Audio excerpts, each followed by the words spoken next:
Shalom. First and foremost, I want to give all praise, honor, and glory to the Most High, Yahweh, Bahashem Yahweh Shai, Bahashem Rakakwadash. And I want to say Shalom to Yaakov Nakwat out there pursuing this truth diligently.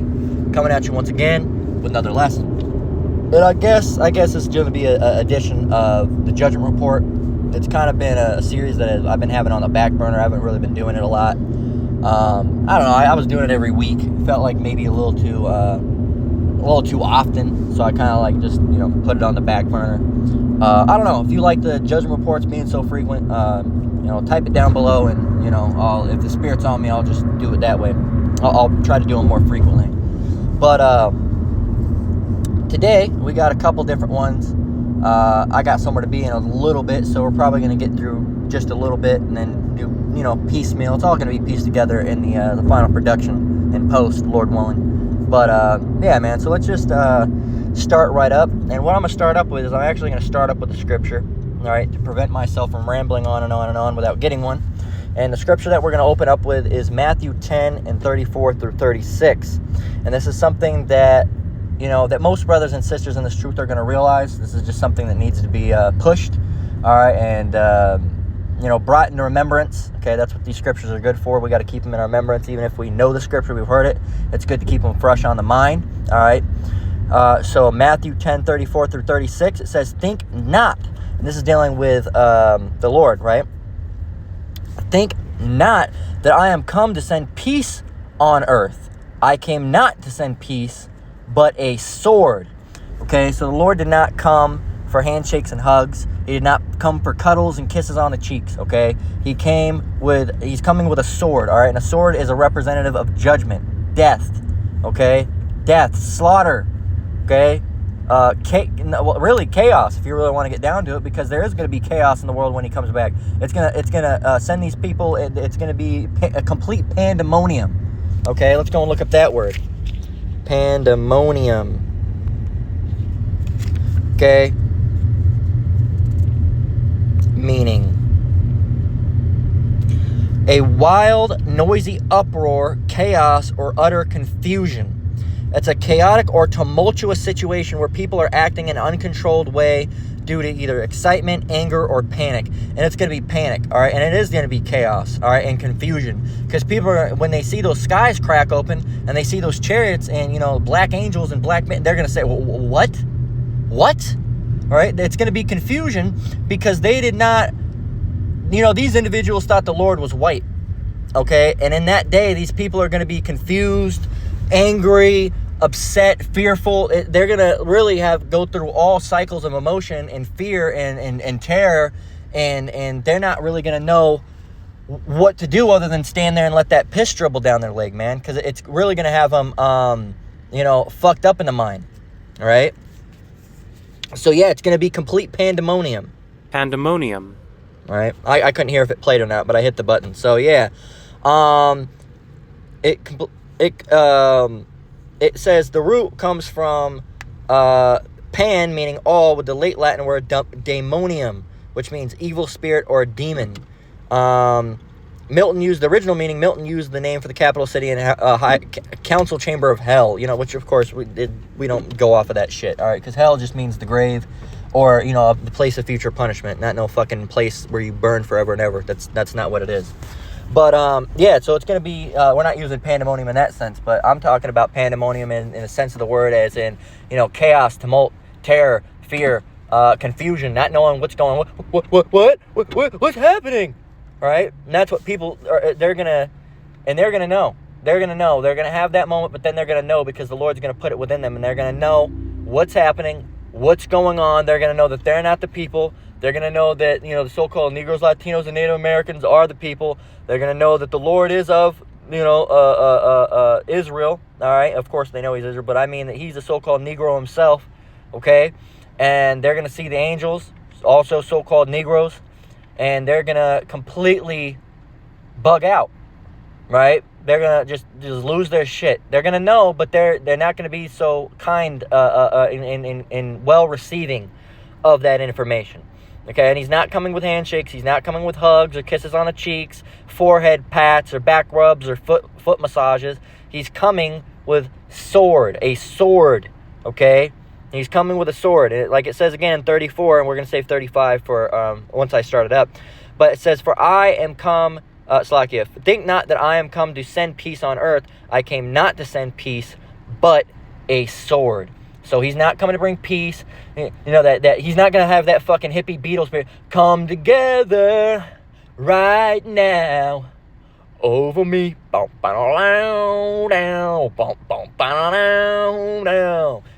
not going to have that fucking hippie spirit. All right? And plus, the Beatles were a bunch of homosexuals. All right? They talked about, they used to go and have circle jerks together. All right? There's a little bit of interesting fact about the Beatles. You could look it up. Okay? A circle jerk is when a bunch of guys stand in a circle and jerk off together. Okay? That's fucking gay. All right? And that's what the Beatles were. They were a bunch of fucking flaming homosexuals. Okay? Anyway, just a little bit of musical lore for you there. All right? And it makes you really think about what he was saying when they had that song Come Together. Right? But anyway. Anyway. So, the first bit of news that we have today, all right, coming out from the Asian territories, is it's probably more now, but I should go and check. Philippines earthquake. Let me go and see.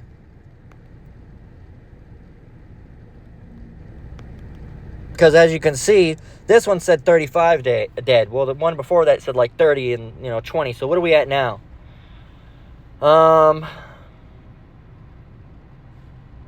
But they have another one? Today is June 9th, is it not? Yeah, it is. So I guess they have another one. Look at these ones. They're having more. Affected countries: Indonesia, Philippines, Malaysia. All right, well, that's what you Asians are getting for all the shit that you're talking right now. All right? So, how many people dead?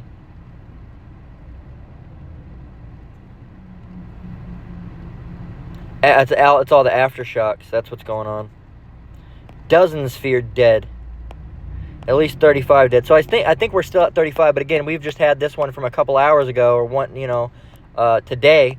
So at 3:07 a.m. So whatever that is equivalent to here. And then they had one at 4 a.m. They had one at 2 a.m., 10 p.m., and 9 p.m., and 6 p.m., and 5 p.m. Look, the Lord's shaking it over there, man. All right. A magnitude 5.8, a 6.5, a 6.0, a 5.3, a 6.0, a 5.6, a 5.4, 5.5. All right, he's rocking that place. And we began to rock steady, right? Steady, rocking all night long, right? And he's rocking that place, right? Keep talking your shit, man. Keep talking your shit. We know it's mostly the Koreans and the Chinese that are talking shit right now, but keep talking your shit, right? Keep talking your shit, all right? Lord's hammering your ass out. Watch, next thing that's going to happen in China, there's going to be another one of those fucking mudslides, all right? I pray Yahweh Shemiao Shai sends one of those on you, and just know if Yahweh Shemiao Shai does send one of those on you, what it's for, all right? All the shit that you're talking about Jake right now, man, and may Yahweh Shemiao Shai send one of those on you. Baba Shah, let it be done, all right? So if it's the will of Yahweh Shemiao Shai, of course. So going back, at least 35 dead after major earthquake strikes southern Philippines. At least 35 people have died after a magnitude 7.8 earthquake struck off the coast of Mindanao, all right, island, probably how it's pronounced, and southern Philippines, officials say. The quake hit at 7:37 local time on Monday, triggering tsunami alerts in the Philippines, Indonesia, Japan, and Australia. The warnings were canceled or downgraded hours later. It says, videos and images showed buildings collapsing, including a clip of a Jollibee fast food restaurant reduced to rubble. We have one of those out here. It says, and landslides have been recorded in some areas. In an update on Monday afternoon, the county's Office of Civil Defense said 31 of the fatalities have been recorded in Sargen, while the other 4 were in Davao. Officials in the Philippines have said that at least 134 have been injured and some 10,000 families displaced. So some are being injured, still Judgement displaced, Judgement, and others have died. All right, and again, some of these people are with as it is the nature with earthquakes. Over the next couple of weeks, they're going to be digging up rubble and they're going to be finding people. So that's going to add to the death toll. It says authorities gave an earlier death toll of 32, with 12 people reported missing. Mindanao is Philippines' second biggest island, both in size and population. It is home to around 26 million people. Casualty numbers still need to be verified by the National Disaster Agency, which tabulates and verifies reports by various local sources and is expected to provide an official update in the coming days. So, expect this to shoot up a bit. All right? So, I guess that's the Jollibee where it's completely, crashed in. Look at that. Yep, there you go. It says Philippine President Ferdinand Marcos Jr. said in a statement that agencies were coordinating their disaster response. The national government is moving and we will not leave Mindanao behind, he promised. Marcos also ordered the suspension of classes in affected areas after the quake, which coincided with the first day of the school year in the Philippines, so kids aren't even in school right now. It says, in one video posted by a primary school in Davao Occidental Province, dozens of terrified students can be seen squatting on the shaking ground. Well, there you go. The video showed a corrugated roof shelter collapsing behind them. Though the school said in its post that no one had been injured. More than 130 aftershocks with magnitudes ranging from 1.3 to 6.7 were recorded after their initial shake. A magnitude 5.7 earthquake also hit the Waterbalu Island, Sarangani, at about 22:52. Well, just today there's been several 5.2, 5.5 aftershocks, and those are big. Those are strong aftershocks, man. All right? I mean, those are strong. I mean, just the other day, and that's all I'm going to read about that Las Vegas earthquake. We had one the other day, and that was only a 3.8, and I felt that. I felt that 3.8. It was pretty rough out here, I was in the bed at the time, and it was shaking. I was like, oh, shit. It was an earthquake. I only been in one like that strong, back in, maybe 2014, and when I was in Arizona. I mean, you're close, well, technically, we're closer now to California. But, no, it was pretty, I mean, rough as in rough feeling. It wasn't scary or anything. You know what it is. But I'm just, oh, shit. It was a pretty strong one. All right. But, when there's an earthquake, you always, think, is this just starting out? Is it going to get stronger? Because you never know, man. All right. They get gradual, they don't just start fucking, at their strongest shake. They build and they build and they build and they build. Oh, shit. When an earthquake starts, you feel a little bit of shaking, then it gets stronger and stronger and stronger. You're like, oh shit, and then it calms out. You're like, oh, okay. But when it goes to 7.8 and 8 point, that they don't calm down. They get worse and worse and worse and worse and worse, and then they eventually calm down, right after the fucking destruction has happened. But this is prophesied too, within Matthew 24.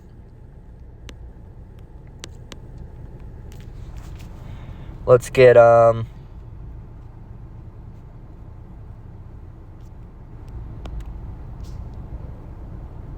right here, verse 7, this is dealing with Yahushua, who the world ignorantly calls Jesus Christ. He was talking to his disciples, basically telling them that everything that they see is all going to go away.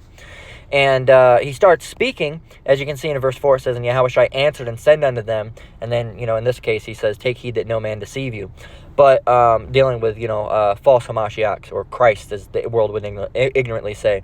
But he goes on through this whole chapter, of warnings. And down here in verse 7, here's a warning. It says, for nation shall rise against nation and kingdom against kingdom. That's wars, okay? It says, and there shall be famines, so food's going to run out, and pestilences, diseases are going to be rampant, and earthquakes in diverse places. So you're going to see earthquakes happening all around the world.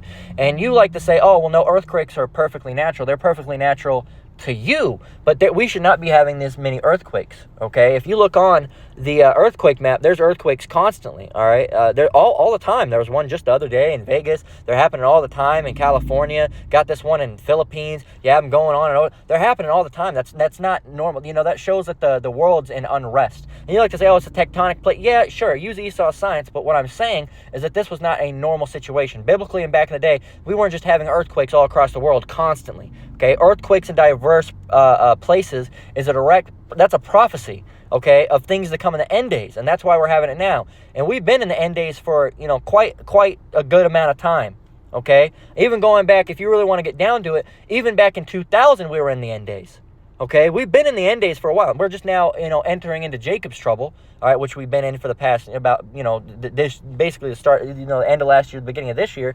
But before, we've been in the end days. These are, the end drawing nigh. All right, we've been in that for a very long time. All right, really, we've been in it since like the 70s, if you really want to get down to it. It just got worse and worse and worse and worse and worse.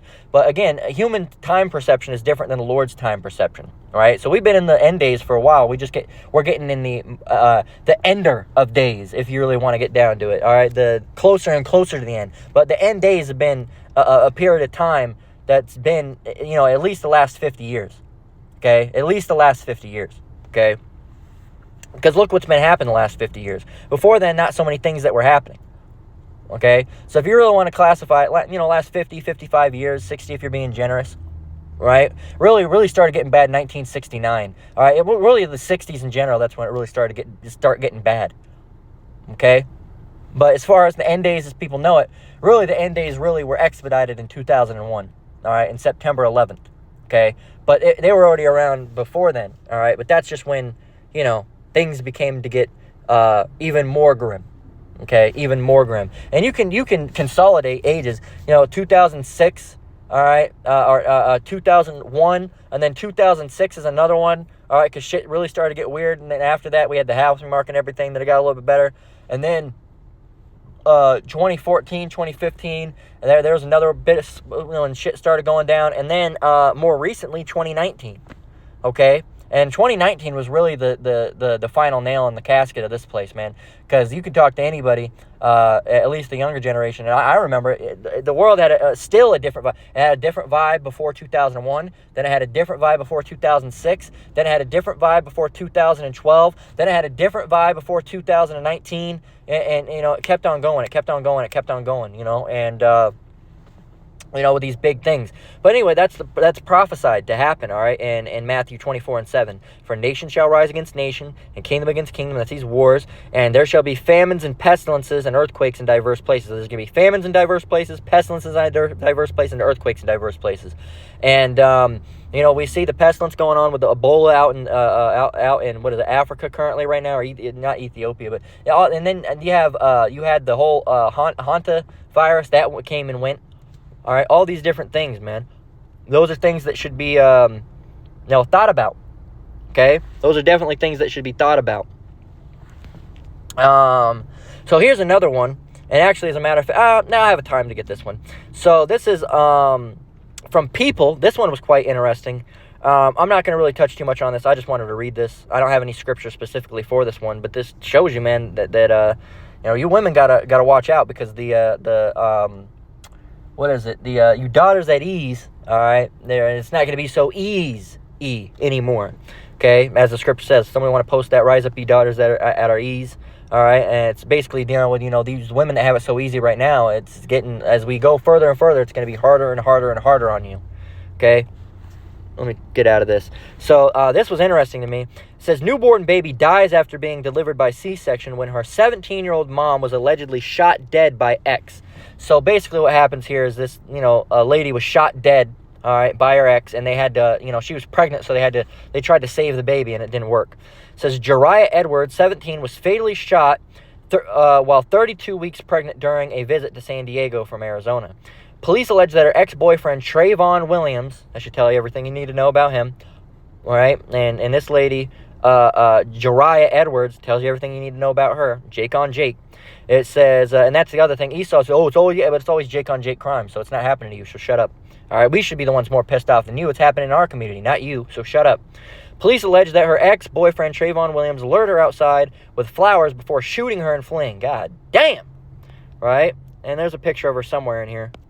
She was a pretty woman, right? Kind of, not really. Never mind, I take it back. I thought I haven't seen the picture since yesterday, so I thought she was. But anyway, she was visiting, got lured out, and then bop, bop, all right? And you think he did it for no reason? No. What was going on, man? You can tell by her. You can tell this woman was a problem, okay? You can tell she was a problem.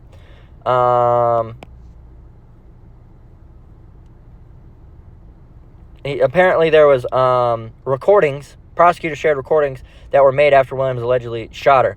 I shot this bitch in the face. On God, I shot this bitch dead. said Williams in one recording. So that's what you need to know, man.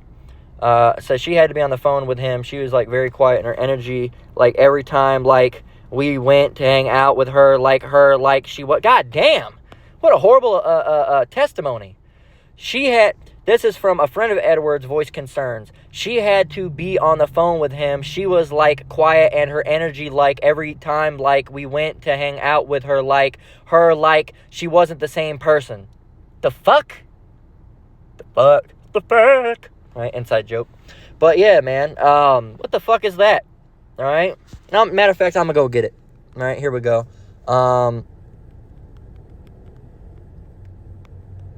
Or is it daughters? It's women at ease. I'm thinking of daughters of music shall be brought low. This is Isaiah 32 and 9 through 20. And it says, "Rise up, you women that are at ease. Hear my voice, you careless daughters," you careless women. All right, you free thinking, you free flowing. Do what you do. There's a word for it. Freely moving. What is it? It's I can't remember the name for it. Again, if brother knows it, they can put it up. What is it? There's a term for women that are freely going in and out, right? I can't remember the term. It's not coming to me right now. But man, it was there. It was something us.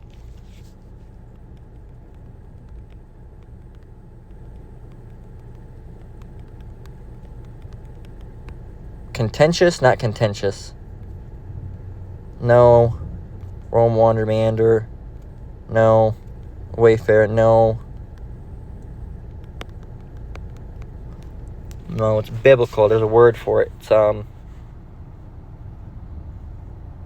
not sojourner, not vagabond or wanderer, not roaming, not a pilgrim.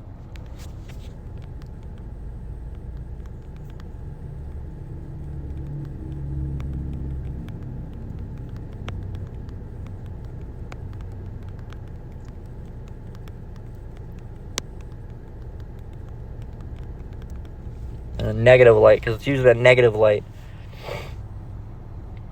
Gadding abroad, or gatter abroad. All right, gadding about. All right, a negative approach. Apostle Paul used it to criticize women who use absolute freedom of movement maliciously, not to work or serve, but to become idlers, gossipers, busybodies, doing things that they shouldn't, being adulterers, gadding abroad. All right, these women right now, they gatter abroad, and they go and do all this gadding abroad, and it's really destroying them. So, enjoy it while you can. All right, because I ended up closing out of it, but we can get it again.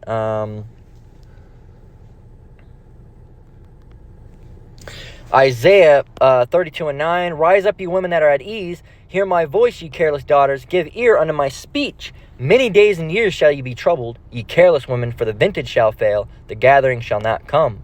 Tremble, ye women that are at ease. Be troubled, ye careless ones. Strip you and make you bare, and gird sackcloth upon your loins. They shall lament for the teats, for the pleasant fields, for the fruitful vines." So you're going to lament for the pleasant fields. Oh, I remember when things were good. Well, we're not in those times anymore. Okay, and they're going to get worse. So get it while you can, because we're getting into time, man, where you women that are, being, all free-flowing and freely moving and using these men and, being whores, you're not going to have that ability. Okay, you're not going to have that ability. And this goes, this is for you women, but you men, women need to watch out for these men. You men need to watch out for these women. They're crazy. They're killing each other up. These people in the world, they're nuts, man. They're losing it. It's the love of many waxing cold. So that's where I'm going to close it for this first part. I'm going to come back, Lord willing, after I do what I got to do. And all that goes well, Lord willing, through the spirit and power of Yahweh, Shemiah Shai, Baba Shah. And then I'm go and finish this up, Lord willing. And Lord willing, it be edifying. So I'll piece it back together. So I'll be back with you and your perception in just a moment. So until then, Shalom. All right, Shalom, we're back. So let's get right back into it. The next one I'm going to have is right here. So this is from NBC Los Angeles. It says, "Twin brothers, father dead in apparent murder sewer slide, all right, as you gotta say for YouTube, in Canoga Park, LAPD. It says, sources say the 2 children are about 10 years old. Details about the alleged shooter, including their relationship to the children, were not released. Well, I mean, obviously you can put 2 and 2 together. You got 2 brothers and the father dead, all right? This was a murder, you know, you see it. So obviously, you know, he took them out and then took himself out. It says, right here, yeah, their father shot and you can see it right there on the, here. It's Tracy.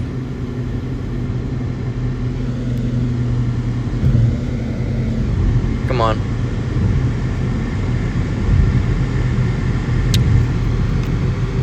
Here, let me see. We're in a bad cell service area. That's what's going on. 1 minute.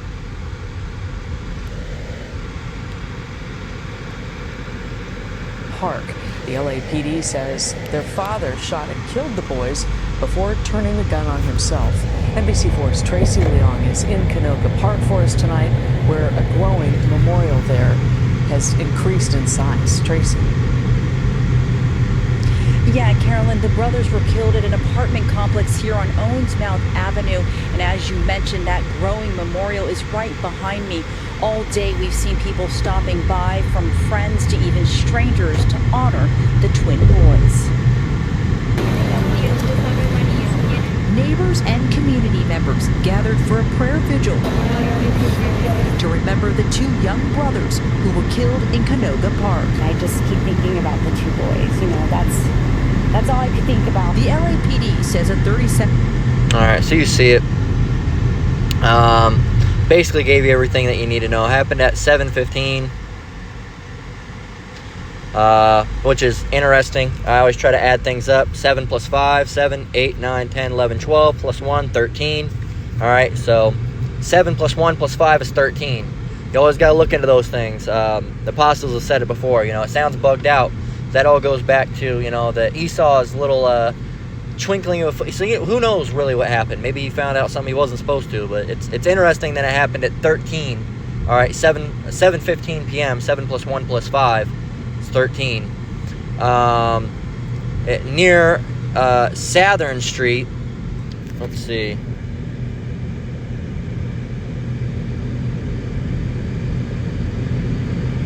Southern Street. I want to see if there's anything there. So Southern. Well, let's see what this word means.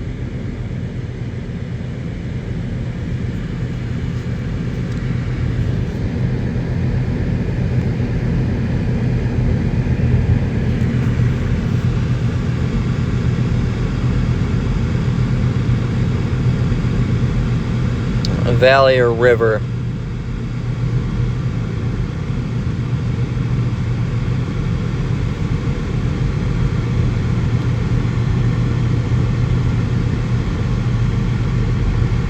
See. I don't want to give you too much information, but I guess it means river, right? So it says right across from Lanark Park, according to the police department. According to the LAPD, the shooting occurred during a birthday party. God damn. It was not clear who the birthday party was for. So that shows you, man, that's why we warn you not to go and attend those birthday parties, man. Because there's a weird spirit on those things. Again, birthday parties go back to ancient Greek and Roman shit. Alright? And you're not supposed to be doing it. Alright? And plus, it's a proud thing to do. Celebrating yourself. Alright? That's a proud thing to do. And, you know, that's what I usually tell people when people ask me why I don't celebrate my birthday. I said, I'm not that full of myself that, you know, I need to go and celebrate. I'm not worthy to be celebrated. And everybody that says, especially Jake, I've told Jake before, they said, fuck that. Everybody needs to celebrate me. I'm worth being celebrated. Right? You need to celebrate me that day. Right? That's what Jake says. I know at least one person I told said that. And, yeah, man, it's exemplary of pride. It's a pride holiday. Showing you that you're better than, basically, you're better than people, all right? You have a day above, you know, everybody. All right, these people won't give a day to the Lord, but they'll give a day to themselves. Right, just showing it's self-worship, man. And yeah, man, that's why. Let's go and get that.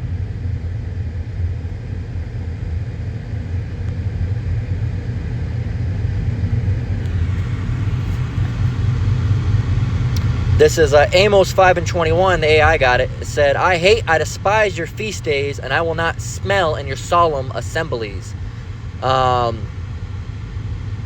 It says, in this passage, Yahweh is expressing deep frustration with the nation of Israel. While the Israelites were going through the motions of observing religious festivals, bringing sacrifices, and singing songs, their hearts were not aligned with Yahweh. Because they were engaging in oppression, injustice, and unrighteousness in their daily lives, Yahweh found their superficial worship detestable. And it was more than that. You know, they were, it was any of the holidays that they were trying to celebrate. It's also unbiblical stuff, right? They weren't aligning themselves with Yahweh Baal Shem Yahweh Shai, which means they weren't doing what he wanted them to do.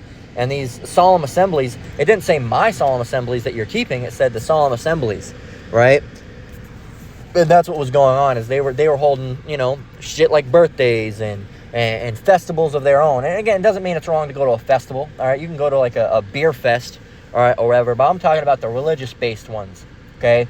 Like birthdays and Valentine's Day and Macy's Day parades and Thanksgiving and Christmas and Halloween and all these, you know, Easter, right? If you have a you know, some other, like a food fest, all right, you can go to a food fest, all right, just, again, use your own circumspection, because, you know, just, again, use your circumspection about, you know, be wary with larger crowds, just feel it out, all right, if it feels wrong, don't do it, okay, don't do it. That's, you know, your spirit will give you a lot of information and give you a lot of, you know, it's more in tune than you are, all right, a lot of the time, than you think you are, because we are led through Yahweh Baal Shem Yahweh Shai through our spirit, not through our flesh, all right? So if your spirit, you know, your flesh might be like, oh, I'm going to go to this this festival that's got, you know, a bunch of food trucks. I'm going to try it out. And someone says, don't go. And you have that feeling of like dread, do not go. Don't fucking go, all right? Because if you go to that, then there's a reason you had that feeling. Hell, at the very least, you could end up getting food poisoning and feeling very sick. The very worst, who knows what could happen, man? There could be a mass blap event, right? And you don't want that, man. So, you know, listen to Yahweh Baal Shem Yahweh Shai. He guides you through your spirit, not through your flesh. Not what you want, but what you feel in your spirit. Not what you feel in your flesh, but what you feel in your spirit. Everybody knows that feeling. You know, there's sometimes back in the day, you know, going out, I do not go out tonight. I'm like, shit, okay, I'm not going to go out. All right, and some of those nights, I remember specifically, I hate to, you know, bring my wife up a lot, but, you know, I don't fuck with anybody else but my wife. So she's the only person I have to exemplify. I don't go hanging out with random individuals. I have no friends, because friends are just, all they are is with friends, all you are is a personal therapist to them. Okay, now if they're brothers, that's fine. I'm talking about random just friends. Okay, no, I'm not with it. All right, they want too much, and with friends comes drama. All right, but I remember there was one night we were over at the old house. And several times, actually, I'd be like, let's roll out, let's go to the store. It'd be like, you know, midnight, 1 a.m. in the gas station, because I wanted a soda or something, and or like a bag of chips or something. But some nights we'd just have that, either me or her. Sometimes it would happen to her, sometimes it would happen to me, and I'd say, do what? No, I don't have a good feeling about going out. Or sometimes she'd be like, I don't have a good feeling about us going out, and I said, you know what, I kind of had that feeling too, but I didn't know if I was just kind of overthinking it. Right? So we kind of bounce off each other with that. And I'll let you know, that gas station, there were several nights in between, they got robbed, all right, at gunpoint. So I'm pretty sure, all right, me and her both can attest for that in a testimony and say that some of those nights, that those feelings, that was those nights that they were getting fucking robbed, okay? So sometimes you just have that feeling. Don't go. It's like, oh, shit, I don't have a good feeling about going. If you have that feeling, there's a lesson within a lesson. Don't fucking go, man. Don't fucking go. Anyway, whoever needed to hear that, you know, hear it, all right? If you can receive it, receive it. That's Yahweh Baal Shem Yahweh Shai warning you, man, through the Spirit, not to go. So, let's see. And sometimes, you know, if it's an event that's coming up, all right, sometimes you just got to sit back and think and just ponder on it, all right? And the Lord will give you your answer eventually. Sometimes it can take some time, but you'll get your answer eventually. And if you never have a bad feeling about it, that's fine. You know, go. But just make sure, you know, you're in tune with Yahweh Baal Shem Yahweh Shai and, keeping up, right? Let me turn on this light. But, and all these next ones, man, are all like this one. Parents found dead after domestic dispute in Johns Creek, police say. There's a lot this week about, people, killing their families, man. Killing their kids, killing their wives killing their husbands. All sorts of shit, man. All sorts of shit. This one, it says 3 children called 911 after reporting their parents were fighting inside a Johns Creek home. Officers found Martha and Richard Holiday dead from gunshot wounds when they entered the residence. So that means somebody shot somebody and then shot themselves. Okay? A lot of the time it's the man that does it. All right? I'll admit it. It's always about women. It's always about women. No, usually it's the man in the situation. Usually.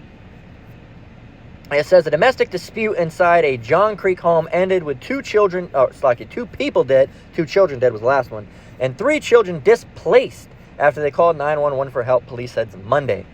What we know, Johns Creek police responded to a home on Hillbrook Trace. Let's see, 1, 2, 3, 4, 5, 6, 7, 8, 9, 10, 11, 12, 13, 14. Okay, so 14. Again, sounds crazy. But it says, after receiving a call from one of the 3 juveniles inside the residence. According to police, the juvenile reported that their mother and father were fighting and that there had been a shooting. The 3 children were able to get out of the house before officers arrived. When they entered the house, they found 43-year-old Martha Holiday and 52-year-old Richard Holiday dead from gunshot wounds, authorities said. So there you go. Yep. Police says that it appears that Richard Holiday shot his wife before shooting himself. There you go, man. So yeah, let's get a scripture in between.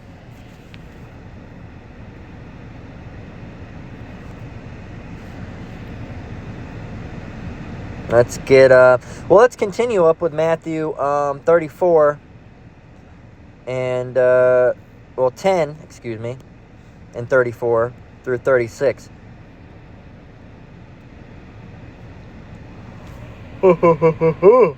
Alright, so we already got 34. And it says, and it says, think not that I am come to send peace on earth. I came not to send peace, but a sword. We got that earlier, all right, with the opening. But we didn't get 35 and 36.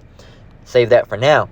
35, for I am come to set a man at variance against his father, and the daughter against her mother, and the daughter-in-law against her mother-in-law, and a man's foes shall be they of his own household. Okay, now this is going to go for people in the truth and outside of the truth. All right, but primarily we use this a lot with talking about how, your mom and all them and all those people, they're going to hate you. And you're not a prophet. And they're going to think all sorts of different shit about you, all right? And your enemies are going to be those of your household. Your own family is really going to be your enemy. And even getting further into the future, all right, well, not too much further, they actually played into this in... not Stranger Things, but The Last of Us, all right, where people are selling out their own family members for food. When it comes to those days when there's famines, they say, we're looking for Hebrew Israelites. Do you know any? They say, yeah. My son, he has a computer. I've seen him up there. He goes by the name, Amawan. I'm just saying that because that's, my Hebrew name. And not to say my mom would sell me out because she doesn't know, all right, but my dad knows, but my dad's a forgetful individual, so I don't even think he remembers. He keeps on asking me over and over again, so I don't think I'd be sold out by my father either because he doesn't know what I'm involved in. He doesn't see my lessons. He's asked me several times. He even asked me just recently. He said, so what was that you and your wife are involved in? Are you guys Seventh-day Adventists? I told him, I said, kinda. That's kind of like Seventh-day Adventists, a little bit different. He said, yeah, it's kind of like Seventh-day Adventists and with like a little bit like you're more like into Judaism, right? I said, yeah, we're more into Judaism. Right, which of course is just what the Jewish people are involved in. So he doesn't really know. All right, and he completely forgets the name. I think he thinks that we call on the name Yahweh or something. I think because again I've told him in the past and he forgets. He's a forgetful individual. All right, he drank a lot when he was young, and partied a lot. I did the same thing, so hell, my memory's shot too. But not when it comes to this truth. That's the thing, man. The last few years, I feel like I've been getting fucking Alzheimer's or something. I forget a lot of things. And, I've been, equating it to, maybe it's because there's so much truth in my mind that I forgot everything. They say the human brain can store so much stuff, and then after a while, it's got to push stuff out. And when I'm constantly pushing in truth, that means I got to forget things. I forget the name of albums that I like. Well, I know some of them, but songs, I can't hardly remember songs that, I'll listen to a song back in the day. I listen to a song, I like that song. This, track 3 off of that album. I can't do that shit anymore. All right, I'm not lucky because in my experience, to quote Han Solo, there's no such thing as luck. But to use the term luck, all right, disingenuously, with my luck, as they say, I might be able to remember like 2 songs. All right, I can hum some of the songs and maybe some of the lyrics, but not like I used to be able to. But I can remember scriptures. All right, I can remember scriptures. The words of the scriptures. Again, it's hard for me to remember chapters and stuff because of the dyscalculia that I have, which is basically, I've talked about that in my lessons before. Basically, what I have is like it's like the equivalent of dyslexia, but it's with numbers.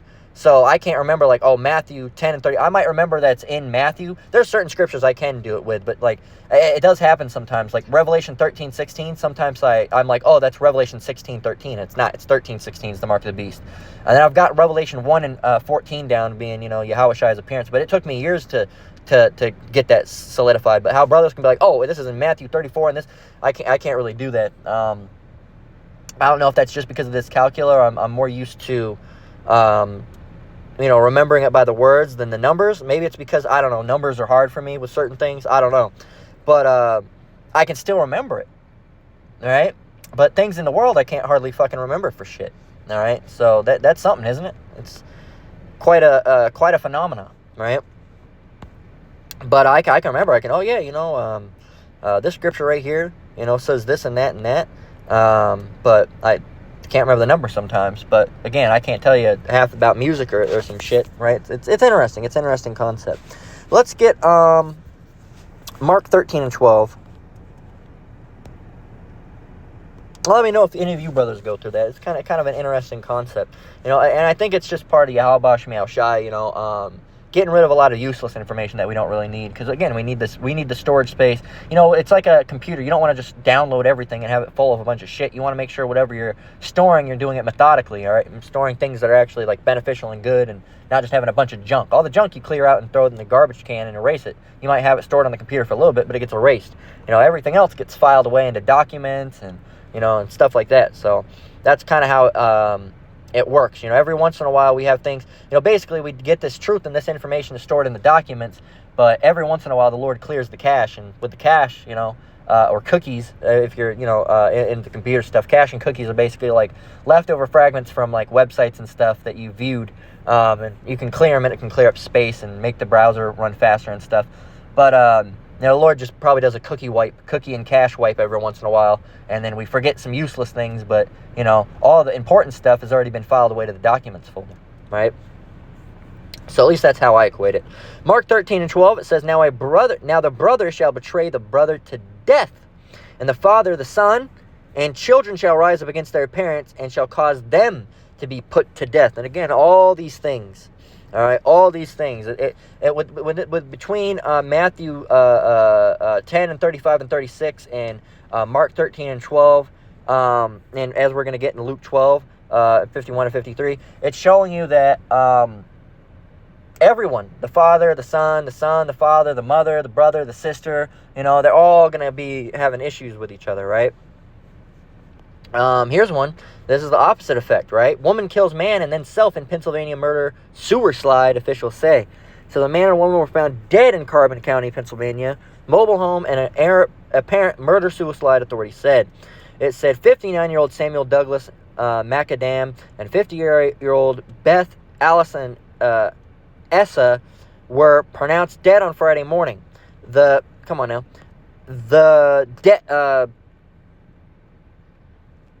news release said Macadam's death was ruled a homicide. So this page is fucking being weird. There it goes again. Homicide due to a gunshot wound, while Essa's death was ruled as a suicide due to a self-inflicted gunshot wound. It was not immediately clear how the two knew each other. Yeah. No. So they don't really know, man. But again, that all goes back to prophecy. It all goes back to prophecy. But yeah, man. So all these different things going on, man. So let's get Luke. All these different things going on. I think I accidentally skipped one, but we got enough. All right. Luke 12 and 51 through 31. Or no, 51 through 53. Excuse me, I was looking at another scripture.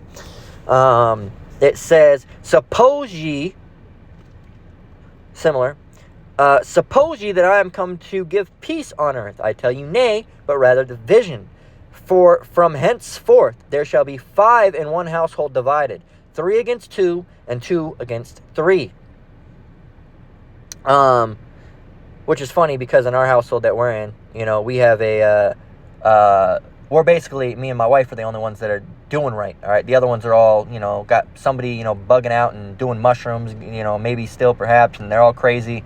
Got another one that's a potentially an Edomite, looks like a so-called black person, but I believe their father was a slave owner. And then we got another one that still smoking cigarettes and stuff. Well, if I'm a two-third, I'm a two-third, right?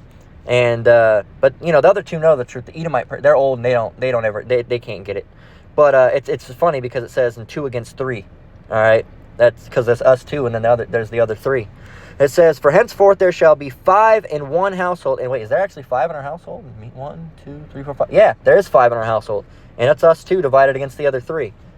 Huh? I don't really put 2 and 2 together with that scripture. Huh? Call Yahweh Shem Yahushai. It says, for from henceforth there shall be 5 in one house divided, 3 against 2 and 2 against 3.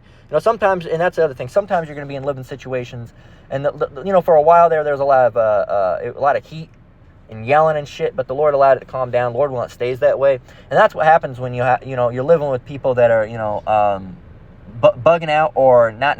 One's they're all bugged out. They're all 2/3 are an Edomite, but the other individual's not. They're bugged out, but they're like they're old and they don't really care about nothing. They don't really care about nothing. It's the younger one that's losing their mind that I mentioned in these lessons, but we're not going to get into that. I've already talked about it, but yeah, man, it's just one of those things, man. You get to get front row tickets sometimes. There's a time and place where I had to live with some Edomites, a whole group of Edomites throw off. Sometimes you're going to be in some not so great living situations, but the Lord's got you in a place, and the rent might be cheap, or it might be a solid place, all right, for the time being. Or anything, the Lord's got you somewhere, but it just might, again, we're not supposed to, we got to be comfortable being uncomfortable. We're not going to be in a situation where we're 100% comfortable, and like the situation that me and my wife have, we're comfortable enough, okay, is what I'll say, but it's definitely not a 100% comfortable situation. But it works out for us at the end of the day. We could be in a worse situation, right? So that's one thing for you brothers and sisters that are in living situations. For you might still be living with your parents, or you might be living with roommates, and the roommate's fucking nuts. But that's the only way. Again, that's the only way you can really afford to live is with this roommate, and they might be a little crazy, but not too crazy, or it's just know that Yahweh Shem Yahushai has got you. You're not going to be 100% comfortable. Okay, you got to get comfortable being uncomfortable. So I'd say we're comfortable, but we're really not comfortable. Anybody else probably wouldn't be comfortable, but we're comfortable enough because, again, you got to be comfortable with being uncomfortable. All right, we're used to it, right? And, every once in a while there's going to be a little bit of some sparks that go off, all right? Again, Lord's got to keep us on our toes, but it's not fun, all right? But, Lord won that those situations are kept to a minimum, all right? Babu Shah, and that's what we hope and pray for, right? Name and the spirit and power of Yahweh Shem Yahushai. So it says, the father shall be divided against the son, and the son against the father, the mother against the daughter, and the daughter against the mother, and the mother-in-law against her daughter-in-law, and the daughter-in-law against her mother-in-law. So this is just a specific example here. But again, this isn't always like 100%. You might not have this exact makeup in your house. You might have, 3 brothers, and 2 of your brothers are fucking jackasses, and your father's drunk and alcoholic, and then your mom's fine. But different situations, man. Different strokes for different folks, as they say. So now let's get a second address. And I don't actually remember what this scripture says, because I just jotted this one down without a reference, because usually I put like division, family betrayal. I don't remember what this one's dealing with. I imagine more of the same. Second address, 5 and 1 through 2. It says, nevertheless, yeah, okay. So I see where we're going. This is a segue. So that's why I have a line drawn through. This is a segue. More of the times that we're in, right? So second Esdras, chapter 5 and verse 1, it says, nevertheless is coming the tokens. Behold, the days shall come that they which dwell upon earth shall be taken in great number. A lot of people are going to die, all right? We're seeing that now, and it's going to get worse. And the way of truth shall be hidden, and the land shall be barren of faith. The land is barren of faith. Me and my wife just got out of seeing a movie. We were seeing Backrooms. And the movie, one of the movies that we saw, not movies that we saw, but trailers that we saw, it was this, the house on something street, and I guess it was with dinosaurs. It looked fucking dumb. But, making sly comments against God has become a a funny thing. You know, back in the day that wouldn't have went so good. But now it is. I mean, there was a part where it's like, oh, you know, it's just, he was saying Jesus, you know, God, he might have said Jesus or God. I can't remember what he said. I'm just going to say God because I don't want that fucking Jesus name in my mouth because it's fucking disgusting. And his name ain't Jesus. There was no J's in the 1500s. There wasn't. So it couldn't have been his name. His name's Yahushua. And he was saying, oh, you know, well, God's going to, he's going to protect. Anyway, so their neighborhood's getting taken over by dinosaurs, right? And they're all sitting at home and sheltering in. He says, well, you know, God's going to provide for us. And the daughter goes, oh, yeah, God's going to provide for us. Yeah, well, tell that to the people that are outside being attacked by dinosaurs. And then, like, I think I heard some people laugh or something, or, like, it was supposed to be a laugh moment, and then it, like, rushed. Fuck that, man. All right? That's funny now.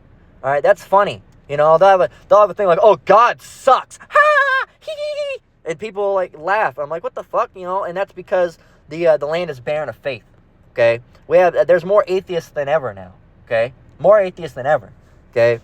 People are even abandoning their fake gods, you know? It's crazy.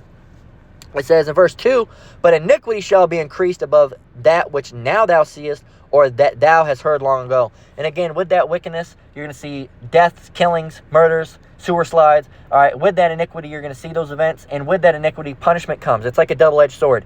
With that, with people being wicked kill people. All right, and because people are being wicked, the Lord causes people to be killed. Because again, I kill and I wound, I wound and I heal, I kill and I make alive. Neither is there any that can deliver out of my hand. All right, that's what the Lord says. All right, in His scriptures. If somebody wants to post it, put it up. Matter of fact, I'll do it myself. I kill and I make alive. KJV. So this is in Deuteronomy 32 and 39. It says, see now that I, even I, am He, and there is no God with me. I kill and I make alive. I wound and I heal. Neither is there any that can deliver out of my hand. Okay? The Lord, it says, Yahweh declares His absolute sovereignty over life, death, and restoration. It emphasizes that He is the ultimate, unrivaled authority and the power to both judge and show mercy. So it's Satan that's killing people. No, it's the Lord that does it. Well, God kills little children? Yes, He does. Yes, He does. Why? Because, again, reincarnation. But you don't understand that because you're not biblically minded. All right? You're shit-minded. Okay? You're a shithead at the end of the day. And that, they call little, rambunctious, deceitful little kids, oh, you little shithead. A shithead means your head's full of shit. Okay? And shit is useless junk. Okay? That your body's expelling. Okay? So if you're a shithead, that means really your head's full of shit. All right? Your head's not screwed on right. It's full of shit. Okay? And you're fucked up in the mind. All right? You're a shithead. All right? But that's really what it is. A bunch of shitheads walking around. And that's fine, Don't believe. Go around, say what you want, do what you want. Live life. Just don't expect life to be as long-lasting as you expect it to be. Okay? So this is...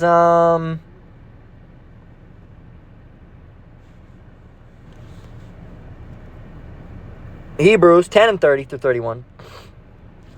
All right? It says, for we know, verse 30, for we know Him that hath said, who is Him that hath said? It's the Lord. Vengeance belongeth unto me, I will recompense. Recompense is to repay. Saith the Lord, and again the Lord shall judge His people. It's really dealing with Israel when it says His people. But if He's going to do that to His people, what do you think He's going to do to the world? Right? It says, it is a fearful thing to fall in the hands of the living power. And it is. Okay? Because he could again, you could pull your head out through your asshole, as I always like to say. All right? And what I mean is pull your head out through your asshole is like literally being turned inside out. Your head goes down through your neck, through your gut, through your stomach, and out your asshole. Right?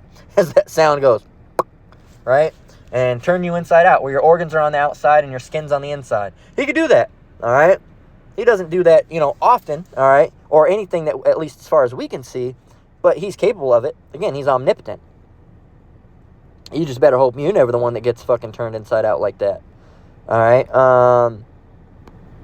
So this is what, and you should be wary and afraid of these things, all right? And that's why you should, not want to, we're afraid of the Lord. You should not want to piss the Lord off because you know what the Lord is capable of, okay? And you know that no one can help you once you're in that situation. There's no one that can deliver out of the hand of the Lord except the Lord Himself, all right? But if you've got Him angry at you, you're done, man. Job 19 and 29, be ye afraid of the sword, for wrath bringeth the punishments of the sword, death, dying, anguish, tumult, pandemonium, chaos, being lit on fire, all those things, right? It says that you may know there is a judgment. Okay? So, yeah, man, you got to be afraid of these things, man. You got to be afraid of these things. And I was going to get Sirach 39 and 24 through 28. I guess we'll get them. Because these are the tools of the trade. Okay? This is the tools of the trade scripture. Okay? And what is the trade? Judgment. Okay?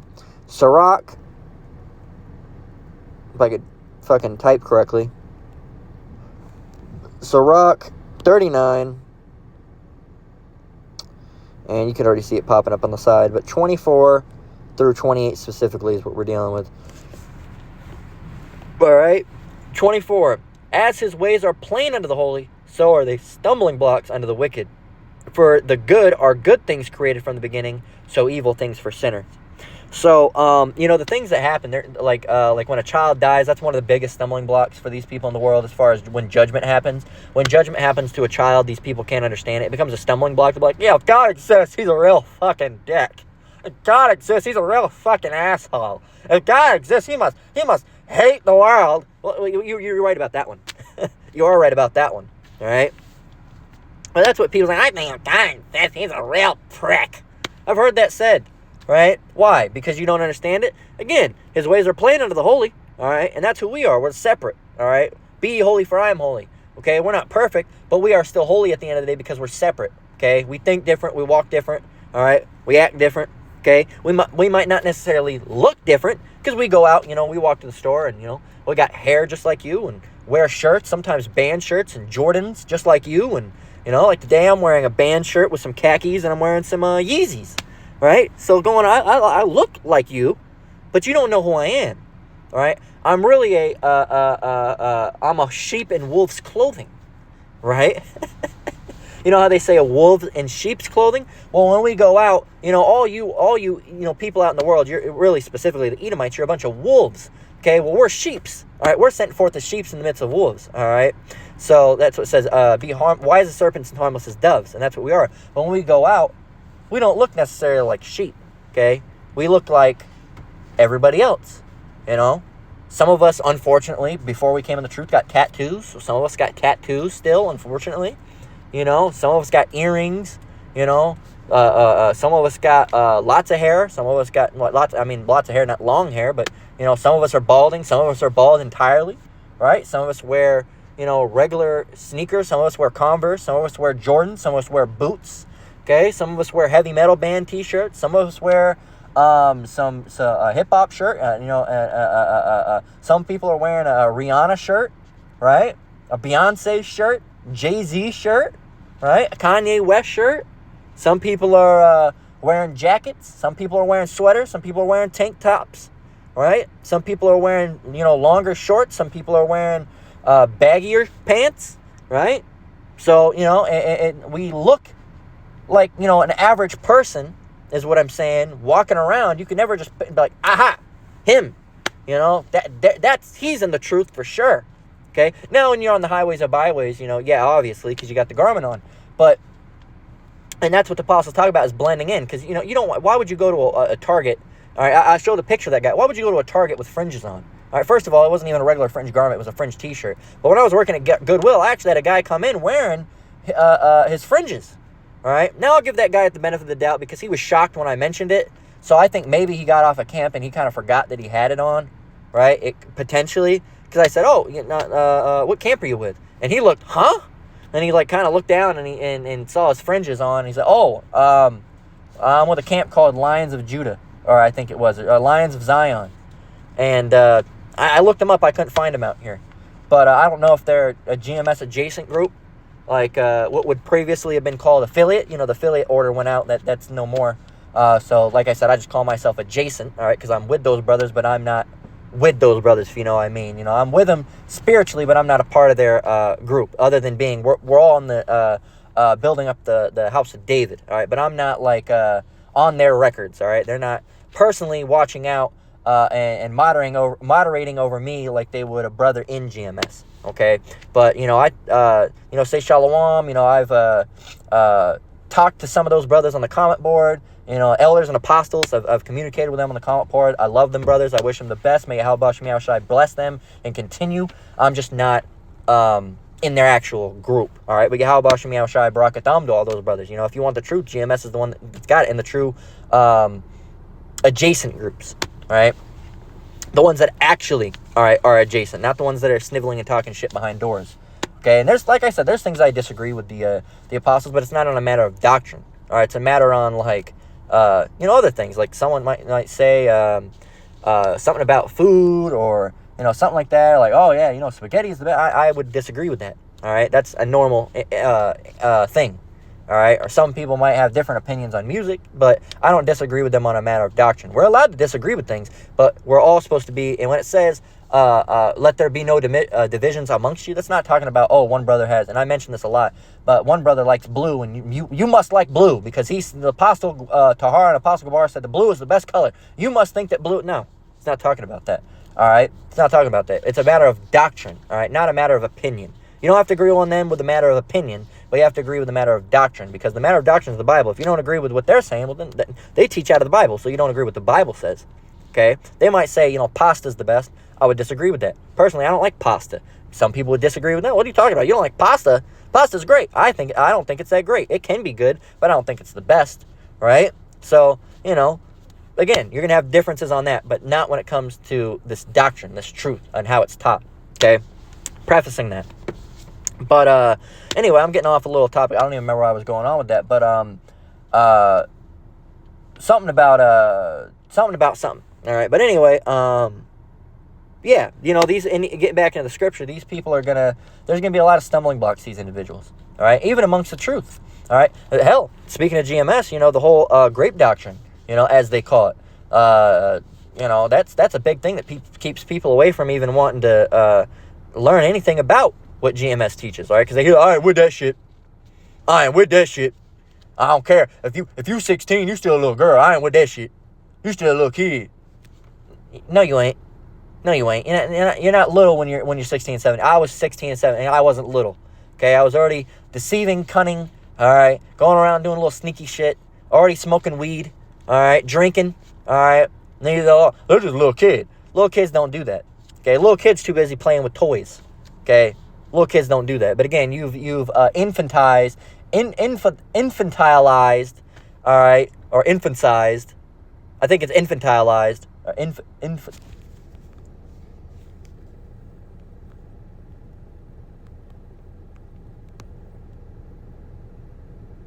What's the word I'm looking for? Oh, here it is. Infantilize.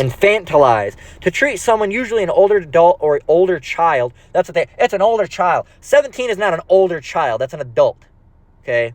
It says, as if they are much younger, less capable, or less mature than they actually are. So you infantilize, all right, 14, 15, 16, 17-year-olds. Okay? I don't know if you know this or not. Everybody's been there. And I don't want to get, too vulgar and stuff in a lesson, but, hell, back when I was 15 and 16, I will get a little vulgar. Back when I was 15 and 16, I'll just say it. You're infantilizing these teenagers. And when I was 15 and 16, I used to go on Omegle, and guess what? When I was 15, because it wasn't nothing illegal. Well, it technically was illegal because we're not supposed to show shit like that even when we're younger. But when I was 15 and 16, I used to go on Omegle. I don't know if you know this. Other 15 and 16-year-old girls used to show me their tits. All right. So do you think that's infant? Is that a childlike thing? No, it's not. Okay, it's not, right? And they be on the fucking Omegle. I think they got rid of Omegle because of all the shit that was going on. But back when I was 14, 15, 16, I used to stay on that shit, just mostly for chatting and talking. But every once in a while, you see a girl, you say, hey, show me your tits. And they'd show your tits. And they're 16, 15, same age as you, right? Hell, sometimes I could get older women to do it, right? They'd be like 20 or something. Like, show me your tits. But anyway... but I was like 15, so are you going to infantilize me, say I was a child doing it? No, I wasn't a fucking child. Hell no, I wasn't a child. No, and you think they were a child? No, they weren't a fucking child, man. All right? Hell no. When I was 17, anyway, I'm not going to give all my business away, but I'll tell you what, when I was 17, a child doesn't travel halfway across the country to go see his girlfriend in another state to crack her, right? As the kid, I cracked her ass. No, and she's, it was like 16, all right? 15, 16, I think she just turned 16, and I was 17. But children don't do that. All right. So, and I was, 17. She just turned 16 or something like that, or she was almost 6, something like that. You're sick. It's a 2-year gap. All right. Shut the fuck up. But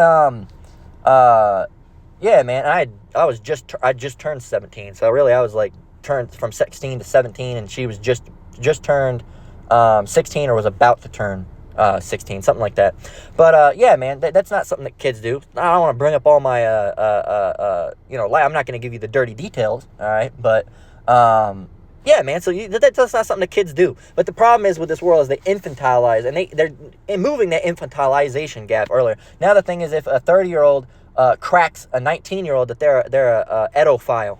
Okay, that's the new thing that's being talked about. Well, a 21-year-old can't go to pediatrics. Okay, they can't go to a pediatrician. Okay, because they're not a child. That term ped or petty or is dealing with young children. You can't be 21 or 19 going to maybe 19, but you can't be. I don't know. Can a 18? Let me look that up.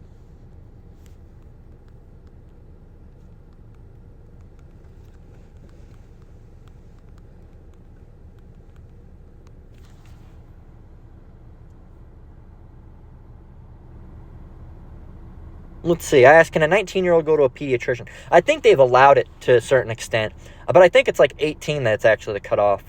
Or you might be able to go up into a certain level. Let me see, though.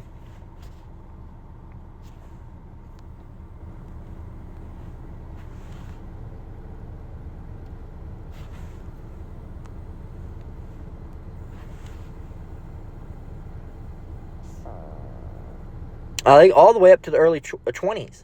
It says pediatric care is traditionally associated with young children. The American Academy of Pediatrics removed this strict age. I'll say there used to be an age limit. All right, but I guess now you can always go up even earlier. You could be 25 going to a pediatrician. It's fucking crazy.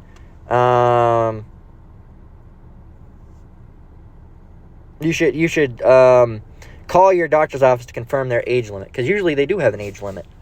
But anyway, that's just something that's one of the stumbling blocks that happens with GMS, is that they individuals go over there and they hear that 14, 15, 13, they're not children, they're actually young adults. Oh no, I can't, no, right? And that's why you don't understand anything. All right, because you infantilize. And like I said, now the thing is, if a 23-year-old, they say like the frontal cortex or something doesn't develop in a woman to like 20-something. So if you get with her before that, you're literally getting with somebody who's undeveloped, all right, which makes you a edophile. So you're going to tell me that it's now sick for a 30-year-old man to get with a 21, 22-year-old woman. What the fuck is that, man? All right, the infantilization continues. And, and soon, if we were here, well, not soon, we're going to be out of here. But if we weren't out of here, we had another, 20, 30 years here. Now, you'd be seeing men get arrested because they were 30 and they got with a 25-year-old, right? She was 25, you sicko. Don't you know you can't get with a woman till she's 30? You nasty. Stupid. Anyway, Ecclesiasticus 39:25, as his ways are plain unto the holy, so are they stumbling blocks unto the wicked. And that's just one of the examples that I wanted to give you. Is that's a big stumbling block.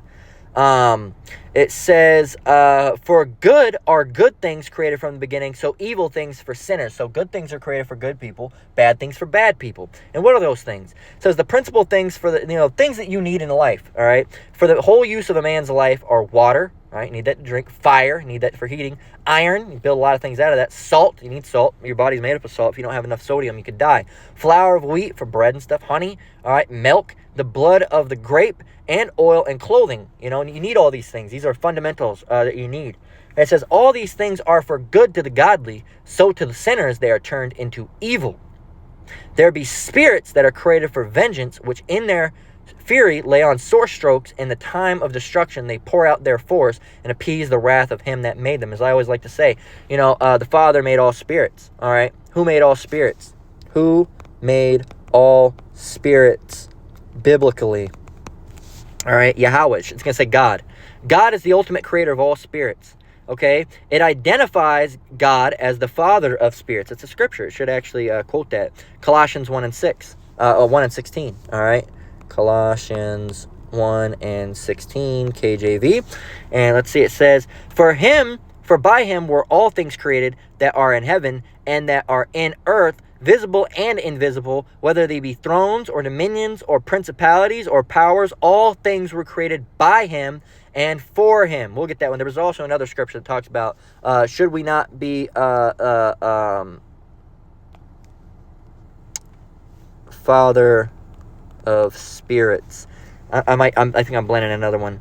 No, I was right. Furthermore, this is Hebrews 12:9. Furthermore, we have had fathers of our flesh, which corrected us, like our dads, right, that we have now, our worldly fathers. It says, and we gave them reverence. Shall we not much rather be in subjection unto the Father of spirits and live? And that's dealing with Yahweh. Okay, so if it's talking about that appease the wrath of him that made them, there's spirits that are created for vengeance. Well, that means the Lord created spirits that kill. All right, he created these spirits that kill, and those can hop on people. All right, people are sitting in their room, and one day they just say, I'm going to go out and buy a gun and just go out and take people out. That's what happened. And then if you listen to those interviews with those people, they say, I don't know. I just was sitting there, and I kept on hearing kill in my mind. And first I started with, small animals, and then I worked my way up to bigger animals and dogs. And then, finally I just figured, I couldn't get the voice to go away, so I had to go out there and do it. All right. Was it Richard Ramirez or the Night Stalker or someone like that said, they completely changed in prison, right? They completely changed. They said, oh, they didn't know. And they said, I don't know why I did that. I have no idea. I don't know. I have no idea. Are they going to prison? You'll see those interviews, because I like a lot of that true crime documentary and stuff. Lord willing, it never happens to any of us, right? But it's curious to watch and very informative. And gives you a glimpse into the sickened mind of the human psyche, and the human psyche, the sickened, I should say. And it's like, wow, man, what was this guy thinking? How is he working in his brain, man? And they usually say, I don't know. I just did it. Just something was telling me to do it, so I just did it. And it's like a spirit hopped on them, a spirit of vengeance. Okay, and once they get the Lord's, like again, it says, in the time of destruction, the appointed time, when the Lord wants it to happen, they pour out their force, they kill, right? And to do what? And appease the wrath of him that made them. So they do that to appease the wrath of Yahweh. Well, now I really think he's a fucking dick. Now I really think he's a dick. Well, now I really think you're a dick. So there we go. Like, everybody can call anybody a dick, right? Difference is, you can call me a dick and not be destroyed for, well, you might, if the Lord wants to,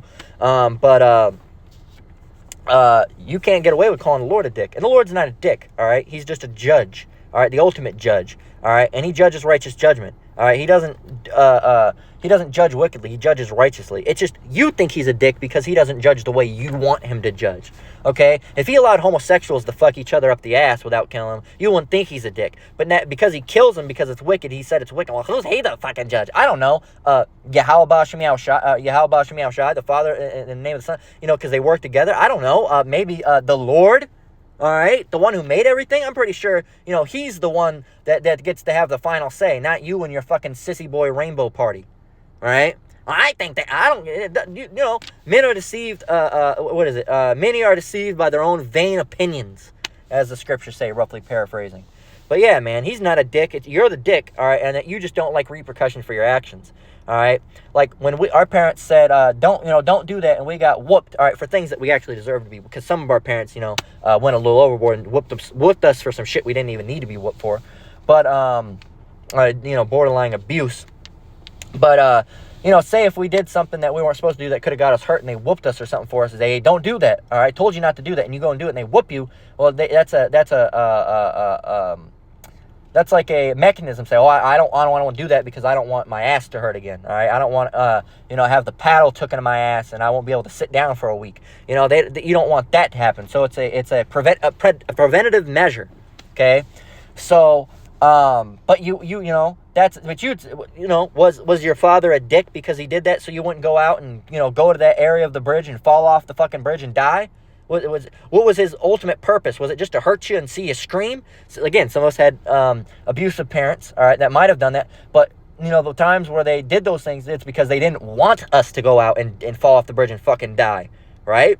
So, that's the thing when it talks about sparing out the rod. It doesn't mean beat the living shit out of you. Oh, you talked back, beating the shit out of you. Oh, you ate, the last piece of cake, I'm beating the shit out of you. Oh, you turned the channel when I was recording, I'm beating the shit out of you. Oh, you sat down on my part of the chair, I'm beating the shit out of you. Oh, you went outside when I told you, now I'm beating the shit out of you. Some of those situations that I mentioned, talk back or whatever, certain those situations, yeah, they're worthy of a spanking, but, like, it gets to a point where, like when I was a kid, sometimes I got beat for some shit that I shouldn't even been beat for, So it's just one of those situations where when it says sparing out the rod, that doesn't mean just be merciless on your child, just beat the shit out of them.